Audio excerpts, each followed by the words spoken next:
La muchacha de mirada clara, cabello corto, la que salió en los de alguna diarios. manera soy una sobreviviente de la dictadura militar argentina y tengo un compromiso histórico con mis compañeros y con mis compañeras. Yo reacciono con una virulencia tan grande cuando se menciona a nuestros gobiernos revolucionarios como dictadura. La palabra dictadura es un daño tan feroz hacia los seres humanos que debería penalizarse, que se empleara esa denominación a gobiernos que se han alzado con el poder, la dignidad de los pueblos. ¿Estás escuchando? Ahora se vamos nosotras, un podcast de Mate Amargo feminista, un espacio para las historias que el mapa suele olvidar. Mujeres de los campos y las ciudades, trabajadoras de ayer, de hoy y de mañana, guerreras del futuro, voces del sur global que entran en ebullición para darle otra vuelta a la información. Soy Julieta García Ríos. Esto es Ahora se vamos nosotras. Es un gusto conversar con la incansable luchadora por los derechos humanos y periodista argentina Graciela Ramírez Cruz. Para sus allegados. Desde la corresponsalía de Resumen en Cuba, la cual dirige, narra al mundo la realidad de esta isla insurgente que hizo suya. A cualquier hora del día, ella está en línea, tejiendo redes, creando alianzas con el mundo. Yo soy hija de republicanos españoles, malagueños, de Andalucía. Ellos emigran a Argentina en la posguerra a través de la propia historia familiar y el testimonio oral. Yo iba recibiendo noticias de lo que había sido el fascismo. Ellos eran los vencidos, pero tenían una dignidad y una entereza y una fuerza tan grande de no abandonar jamás la memoria y de reivindicar cada una de las razones por las que había luchado. La única indicación que nos dieron históricamente toda la vida es la decencia. Hay que ser decente, honrado. Trabajo dignifica, el estudio te abre un camino en la vida. Hay que ayudar a todos. Motivada por una profesora de la secundaria donde estudiaba comercio, Graciela se vincula a la asistencia social con los niños en el hospital Fiorito. Como no alcanzaba el dinero para ir en el colectivo, caminaba unas 15 cuadras de ida y otras 15 de vuelta del hospital a la casa. Justo se da el golpe a Chile, aquello me hizo reflexionar mucho y pensaba que con el hospital y con mi voluntariado no alcanzaba. Al salir un día en la plaza había un gran cartel que decía Juventud Socialista Avanzada, vamos Chile carajo. Y yo me acerqué y le dije, ¿puedo asociarme? Ellos me miraron como si llegara a otro planeta y me dijeron, aquí no se asocia compañera, aquí se milita. Y dije, bueno, entonces me pongo a militar. Y así comencé mi militancia revolucionaria. Imagínense ustedes, ¿no? Escuelas de cuadro, clandestinidad, todo tipo de situaciones. Escucha, yo vengo a cantar por aquello que callé. No digo nombre ni seña, solo digo compañero. Con apenas 15 años, la Triple Alianza asesina a Rubén Bouzas, su pretendiente, y a otros compañeros. Habíamos asistido al entierro de un gran diputado, el doctor Ortega Peña. Él cayó a todos los que tenían domicilios marcados. La AAA los fue a buscar, la Alianza Anticomunista Argentina. A Rubén lo mataron en un potrero con 20 años. En la dictadura, lo que veníamos sufriendo con la aparición de la AAA, Alianza Anticomunista Argentina, se eleva, se exacerba. Mi familia, tuve que explicarles el riesgo de seguir viviendo en la misma casa familiar, que ellos conocieran mi dirección. No podían conocer mi dirección, no podían conocer el teléfono de la casa, no podían comunicarse conmigo y que yo me comunicaría con ellos. Para mi mamá, de alguna manera, las contradicciones lógicas, por el afecto, por el temor a que me pasara algo. Yo recuerdo que un día mi madre se arrodilló delante de mí para suplicarme que no arriesgara mi vida. Y tuvimos que cuidarnos muchísimo unos a otros, aprender a vivir con la información que nos correspondía, porque todos teníamos de alguna manera la policía y el ejército pisándonos los talones. comprender el horror que puede hacer el enemigo, siendo tan joven, verlo, vivirlo, burlarlo incluso. Es una experiencia que te marca y te da más tener olfato para ver por dónde viene el peligro, por dónde viene la matriz. Yo reacciono con una virulencia tan grande cuando se menciona a nuestros gobiernos revolucionarios como dictadura, porque la palabra dictadura de un daño tan feroz hacia los seres humanos que debería penalizarse, que se empleara esa denominación. Gobiernos que se han alzado con el poder justamente por la dignidad de los pueblos, como es el caso de la Revolución Cubana. Nuestras historias también se escriben. Recuerda que puedes encontrar la versión completa de esta entrevista en nuestra web www.mateamargo.org.uy, porque lo que compartimos también nos fortalece. En 1984, con 25 años, inicia su lucha por los derechos humanos. Al finalizar la dictadura, yo tengo algunas diferencias políticas con la organización en la que militaba. Me voy de la organización porque no iba a ser capaz de repetir un discurso en el cual no creía. Y me voy a militar con los organismos de derechos humanos, tema de investigación, denuncia, hasta el día de hoy. Toda esta comprensión de lo que son los derechos humanos, los derechos de los pueblos, la militancia, la izquierda, las organizaciones. Me llevó a trabajar muchísimo con las madres y las abuelas de Plaza de Mayo, con la Comisión Nacional de Personas Desaparecidas, de la coordinación de la Comisión de Derechos Humanos de Villa Constitución, un pueblo obrero donde se ensayó el golpe de Estado que se llevaría a todo el país un año después. Los golpes de Estado siempre se ensayan antes. Tú ves venir un enredecimiento, un montón de elementos. Y allí salió la famosa frase nunca más, que la hicimos un grupo de compañeros.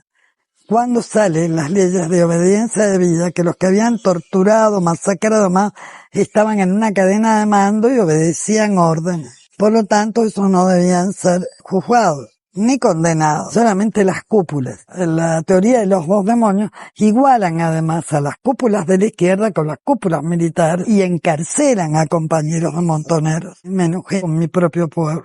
Todo lo que habíamos hecho, mis compañeros, mis compañeras, toda esa generación y las que les precedían, que el pueblo lo aceptara, a pesar de que había movilizaciones de 10.000, 20.000, 30.000 personas denunciando. Yo quería otro tipo de reacción. No quería seguir viviendo en Argentina porque estaba muy enojada con el pueblo y que me iba un tiempo a España para conocer la tierra de la que tanto me habían hablado y me fui solita para España, con 26 años, una maletita con lo puesto. Por suerte pude hacer muy rápido la nacionalidad española, que la recupero por derecho de sangre.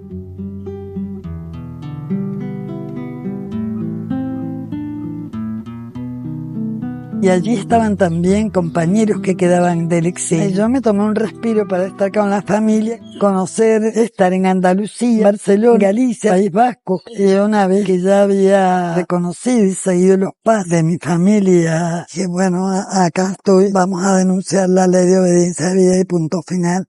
Y el indulto posterior de Menem. Entonces formamos la Comisión Pro Derechos Humanos Argentina de Madrid.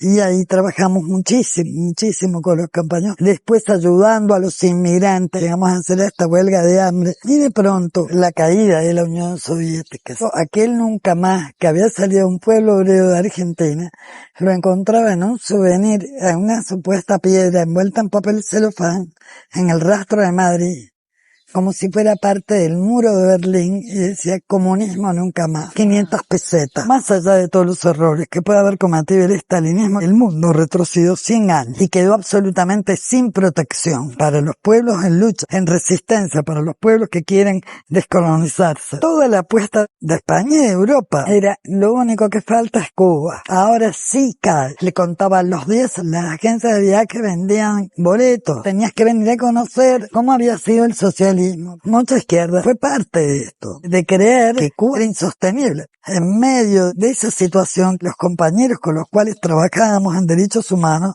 decíamos, Cuba es lo único que queda, que hay que salvarla, hay que ayudar, hay que enviar gomas, monturas para hacer los espejuelos, champú, juguetes a los niños. Todos nos poníamos a colectar materiales y a denunciar la situación. Teníamos la maravilla de contar con Mario Benedetti, con Antonio Gades, con Rafael Alberti, con su esposa Carlos Gaveta, Charo López. Defendían enormemente la revolución cubana. Teníamos pilares y nos ponemos a trabajar en un grupo que se llamaba Cuba Sí por Solidaridad, Latinoamericanos con Cuba, y en la presencia de Fidel en el 92 en la cumbre hispanoamericana, la cumbre de Madrid. Eso fue toda una experiencia fabulosa que terminó en un enfrentamiento con Vargas Llosa en una esquina de Madrid porque estaba insultando a la revolución. Tanta distancia y camino, tan diferentes banderas. En una fiesta de solidaridad con Cuba en Madrid, Graciela conoció a un cubano, quien luego sería su esposo. Héctor, que era ya en aquel momento doctor en física, se había graduado en la Lomonosov de Moscú, hablaba varios idiomas, tocaba la guitarra maravillosamente, a Silvio, y canciones de amor y baladas de la trova. Y él estaba haciendo un trabajo de investigación científica en Madrid. Si yo venía a Cuba, era no solo por él, sino por la Revolución Cubana, así por Fidel. El 5 de agosto de 1994, vengo a vivir a Cuba. Y ya en España habíamos puesto todo un tipo de acciones destinadas a explicar lo que era la Revolución Cubana, denunciar el bloqueo por su carácter genocida y extraterritorial. Había acabado de salir la ley Torricelli, luego en el 96 salía la Helm-Barton, recoger todo lo que estaba en falta. Medicinas en menor medida, porque todavía Cuba tenía todo un reservorio de medicinas. Una vez asentada en La Habana, Graciela continúa el trabajo de solidaridad con Cuba. Cuando yo llego aquí, me pongo a trabajar con Erika, la denuncia del bloqueo, luego la denuncia por el niño Elian González, el tema de los 5 patriotas cubanos. Esto es 94, 96, 2000, 2001. Hasta la libertad de los patriotas cubanos. Tuvo la particularidad de ser muy fuerte, muy sostenida durante mucho tiempo. Y una vez que ellos salen en libertad y se logra el restablecimiento de las relaciones Estados Unidos-Cuba, pensamos mucho qué hacemos. Ahora, con todo lo que habíamos caminado y ganado, ¿no? Todos los contactos que teníamos de intelectuales, de compañeros del movimiento de solidaridad, infinidad de sindicalistas, de artistas. Pasamos de Comité Internacional por la Libertad de los 5 a Comité Internacional Paz, Justicia y Dignidad a los Pueblos. Fidel había hecho en el 95 una reflexión donde él decía necesitamos un mundo de paz, justicia y dignidad. Y bueno, desde ahí hasta ahora, trabajando, luchando. Al cierre de la entrevista, queremos conocer cómo ve Graciela a la Cuba de hoy. Estoy muy preocupada por la situación de la Revolución Cubana a la que quieren exterminar. Las diferencias son muy grandes con el periodo especial. En el periodo especial la revolución era mucho más joven, estaba mejor armada para enfrentarlo, a pesar del cimbronazo tan fuerte. La infraestructura del país, tanto escolar como sanitaria, estaba en muchísimas mejores condiciones. Tenía 34 años. Hoy la revolución tiene 67. Todo lo que no se pudo corregir, arreglar, modificar, sostener, poco a poco se deteriora por acumulación. Estos últimos 8 años, el imperialismo utiliza la falta de presencia física del comandante en jefe de Fidel. La partida de Fidel en el 2016 marca también un cimbronazo muy grande, como lo fue la partida del comandante Chávez. Son seres irreemplazables, que se reemplazan con el pueblo, con los nuevos dirigentes que van asumiendo ese legado, como fue Maduro en Venezuela, como Díaz-Canel en Cuba, que lo van llevando adelante. Y este momento que estamos transitando es uno de los momentos más peligrosos de los que atraviesa la Revolución Cubana. Primero porque hay un sector vergonzoso, apátrida, resentido, de personas que nacieron en Cuba y hoy cómodamente desde Miami piden a Trump invasión. Yo empecé diciendo que era hija de republicanos y mis padres se fueron por la miseria que había en España a Argentina. Yo nunca escuché a nadie de mi familia decir que quisiera una invasión extranjera para España. Jamás. ¿Cómo pueden pedir invasión? No es solamente falta de conciencia. Quieren que corra sangre. Es inocencia en el pedido. Bueno, tienen que hacerse cargo de la masacre. Y tienen que hacerse cargo también de la respuesta. Cuando cambie el rojo color del cielo por el blanco color de palo. Yo estoy feliz de estar en Cuba, esta resistencia. No quisiera que hubiera una guerra, que invadiera, que murieran ni inocentes cubanos, por supuesto, ni hasta todos los extranjeros que estamos dispuestos a dar la vida por Cuba. Personas confundidas, estadounidenses que pueden venir creyendo que esto es una dictadura justamente, y no este pueblo amoroso que todavía canta y baila, que quiere paz, que quiere que la dejen vivir en paz. Y espero que la solidaridad se active. Llegamos muy tarde con Venezuela. Venezuela está en manos de Estados Unidos. Terrible. Y Maduro está capturado y secuestrado en una cárcel en Estados Unidos. Cuba no es Venezuela. Cuba está en el alma de los pueblos para ofrecerse, para defenderla. Pero hay que salir a la calle, hay que manifestarse frente a las embajadas. O sea, que hay que juntar todo lo que se pueda juntar para ayudar a este pueblo. Y hay que ofrecerse a venir a defender Cuba. Eso también. Gracias, Gra, por ser parte de nuestro pueblo, por tus palabras y apoyo incondicional. A ti que estás del otro lado, te agradezco la escucha. Y te recuerdo que puedes leer esta charla en www.matamargo.org.i. Dale otra vuelta a la información. Desde La Habana, te abrazo.